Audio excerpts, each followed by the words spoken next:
They're good for like this. I can see the screen really clear, and it's about 4 feet away. But I can't see them. God damn it! Ugh.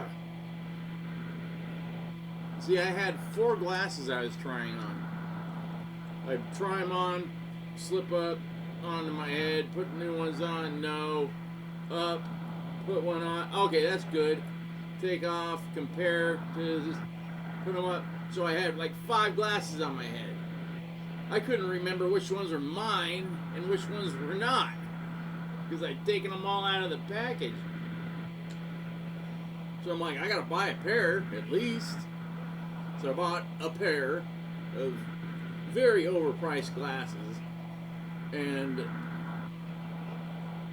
you know, I don't know if I paid for these or if I paid for another pair, or the other ones. The other 2 are completely junk.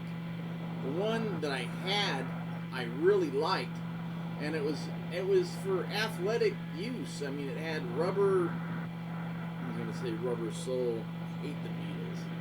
I don't hate the Beatles. I just think they're really overrated. And the only good stuff they came up with was when they were on drugs, and they really didn't come up with. They just came up with a bass. The bassist. It was the producer who was the genius. And people eventually figured that out. That the Beatles weren't doing anything. Paul McCartney's got a good voice. So when everybody split up, and Ringo had his all-star band because he needed all-stars to get a friggin' hit, he had a couple on his own. Paul McCartney did pretty well because he's a good singer and a decent songwriter. He can do stuff that, you know, with hooks that can stay in your head.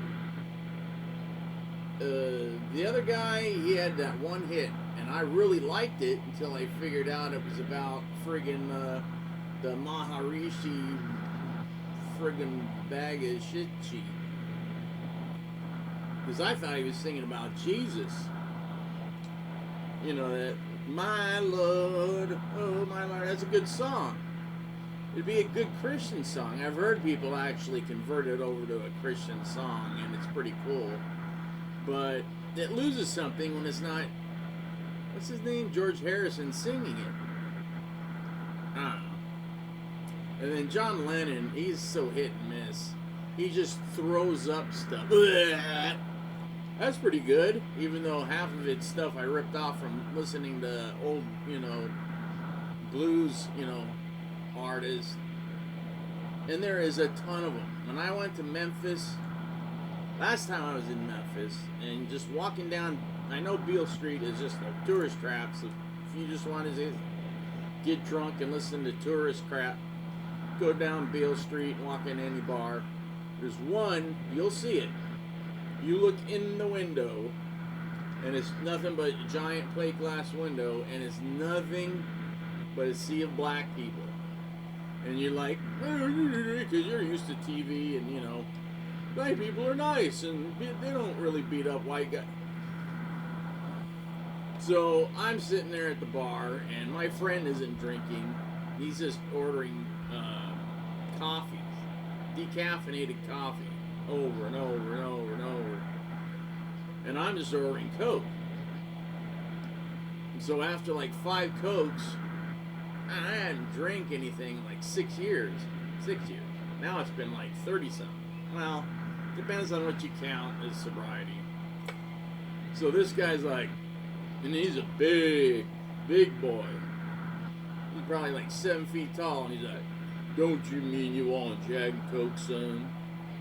I'm like, I really like Jack and Coke, but I stopped drinking a few. Hey, just one Jack and Coke ain't gonna hurt you. Is that a good impression of a black man in the South? No, it's not. But just picture it in your head. So I'm like, hey, anything you say. I go, could you tell us where to go see like real blues? Because I know this is tourist. It's pretty good, because they're all black, but you could tell they were playing for the 3 white people that were sitting in the front row just going at everything. It was sick. It was in a bad, sick way. It was sickening. So I'm like, well, I might as well try to tape it. So I put my camera on the thing, and I had it recording. I recorded about 15 minutes of it, and then finally he said, there are no devices, recording devices of any kind allowed in this club while the band is playing. I'm like, dude, how am I going to get anything almost close to being like real blues musicians playing? He goes, we can't do it in here. Is that off? I go, yeah, I turned it off. I didn't. I just covered up the red light. And, this is what, 2000, I can't remember. It was a long time ago, 20-something years ago. So he told us how to get to the real blues clubs, which was down back behind Sun Records, of course, because Sun Records was, you know, recording blues artists and trying to put them out there and get people to like the music and buy the record. But as soon as all the white folk found out it was black people, they wouldn't buy it. You know where Democrats came from? Southern Democrats. They were Southern Democrats. You know what stumping came from? Is they jump up onto a stump or a box and start, you know, talking about how the Democrats will help them, even though they didn't help them in the friggin' war, and they were the masters, the slave masters. Everybody seems to forget the whole part about the slave masters. We're all Democrats. I know, because on my mom's side, go back a couple generations, and they still had people helping them in the house. And they could trace their roots back, the roots, not the movie on TV, actual real. So these people that were in the house, it was an old man and an old woman, and they were trying to put their son through college, and my mom's aunt was helping them by paying them more to get their kid through college so he could go on and do something with himself. And he did. He became a very successful something. I can't remember. It wasn't a lawyer. It could have been a doctor. I don't know. Anyways, the whole Democrat thing came from the South. Republicans are from the North. Who freed the slaves? Republicans. Lincoln. And it was a two-part thing. Free them, and then once they're freed, educate them so they just don't go out and get shot down like they have been getting for... Why am I doing this? Now I'm going to get a bunch of crap, or no one's going to listen to me. I don't know if I'm going to cut this out or not. I probably won't, because it's just... You know what? This is what I don't like lying. And everybody lies. Everybody lies on TV. So I don't listen to anything. I don't watch any news crap at all. There's very few people on the internet that I'll even try to listen to. I get my news just however, I'm like, yeah, that sounds good. I'll check that out. Or, okay, this is good. But, you got to be very careful where you get your news, because you can get that same story and it'll be told completely different just by the station. Let's just say Fox and CNN. They'll tell the same story, but it's completely different. Because they're catering to an audience. They don't give a crap about what they're actually reporting on. Some of them might, like Don Mimon. That guy's face just pisses me off. Because he looks like the kind of guy that you'd beat up in high school. Now I got started on that. Probably because I was watching it earlier. I'm up, and it's like way earlier than I usually get up. But my sister came down and woke me up with her voice. And she took my dad out because she's not working today because it's whatever, Martin King Day. I remember is the first Martin Luther King Day that happened was in '94, and that's when we had the Northridge earthquake. I'm like, really? Is this how it's going to be every time we have Martin Luther King Jr. Day? And hardly anybody got it off. In fact, nobody got it off. I was supposed to go into work, but I didn't because of the earthquake.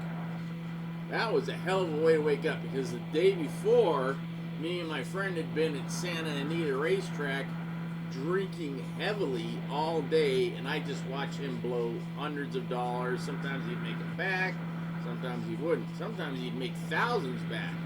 And then when he'd do that, we'd go out to eat at this place. Can't remember what it was called, but it looked like it was a big cabin with snow on the roof. I can't remember what it's called, but it was really good food. Chili dogs ruled there. Give you two big chili dogs, just covered chili. Just two hot dogs bunch of chili, onions, cheese, and you know, you're drunk as crap. You're just like eating it with your hands when you're not supposed to, because it's not made that way. But I'm sorry, I don't know why I got, because of Memphis, because of blues, real blues. And so we went down to a real blues place, and it was really cool, but they wanted to kill us for a while, until one guy came up and started talking to me, and found out I was an actual musician. I knew what I was talking about, and then I was thinking about going to Sun and cutting a record, just because I want to cut a record at Sun Records, and you still can do it if you have the money. It's not that expensive. And he's like, hey, would you like to get up and jam with those guys? I'm like, dude, I'll just get up there and start playing like, woo, you know that guy, Eddie Van Halen, that does the tapping and stuff? That song, Jump? He goes, yeah, he played on the Michael Jackson. I can't do it. I'm not going to do any more Black imitations. I'm very bad at it. I know, because I almost had a Crip take my head off for trying to imitate the way he was talking. And he was from Detroit. So that boy could have killed me. But he was my guardian angel. Him and his friend said that they would help me live through this.